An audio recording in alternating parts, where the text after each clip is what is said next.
We're talking about expressive devices that we use with our tone to create different moods. There are two primary vehicles for this, one being timbre, one being vibrato.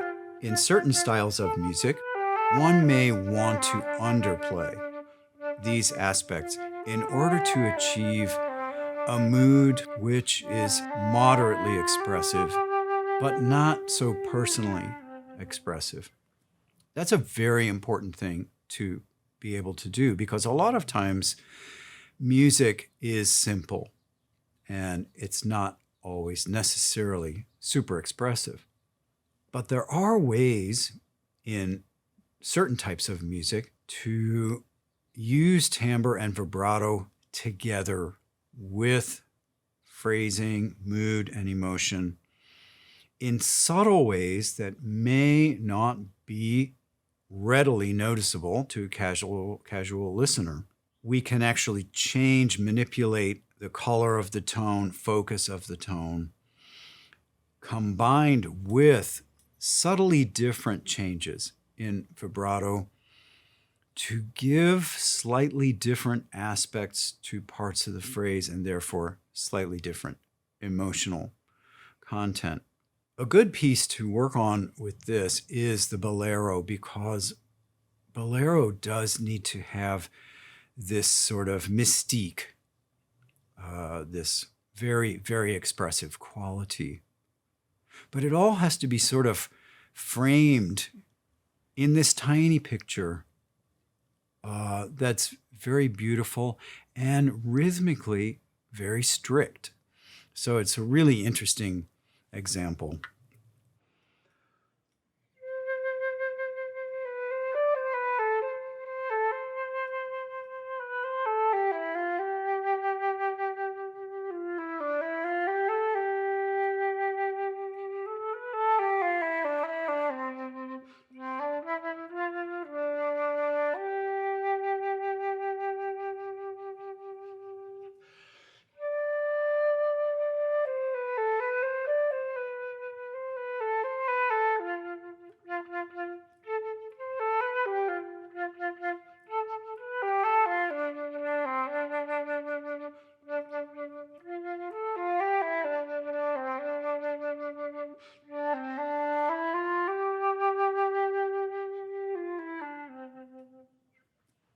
So there, you may have noticed that sometimes I'm really using a hollow-ish tone, and other times I'm making the tone a little bit more dense, depending on how I feel about where the notes are going.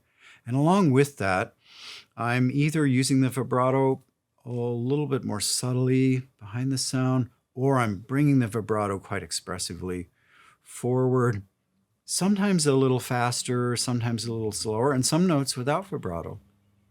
And I'm trying to wrap this all into a package where it's not so noticeable that that is what I'm doing, and so that it sounds hand in hand, actually, with the emotion and the phrasing, all within that lower dynamic level. So I think this is a worthwhile venture. There are, of course, more passive, more moderate ways that you can play the Bolero. But if you're into this kind of internal expression within the phrase, then I think you'll want to develop more this kind of playing. Other phrases can use similar changes in terms of vibrato and timbre together. A simple, straightforward example is going back to this Faure Pavane.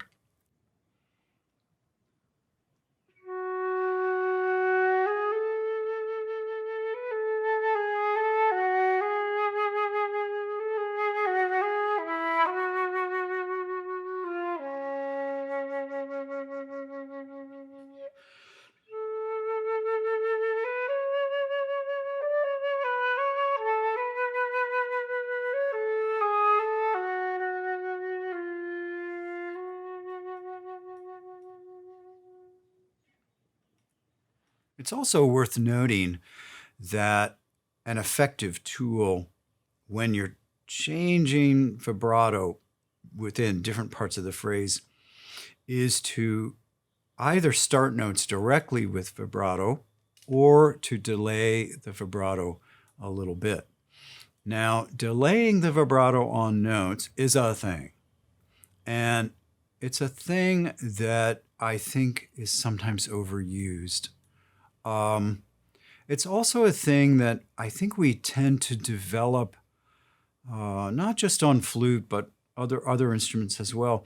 We tend to develop this trait a little bit for convenience in terms of tone production. I don't know how many of you practice your tone exercise this way.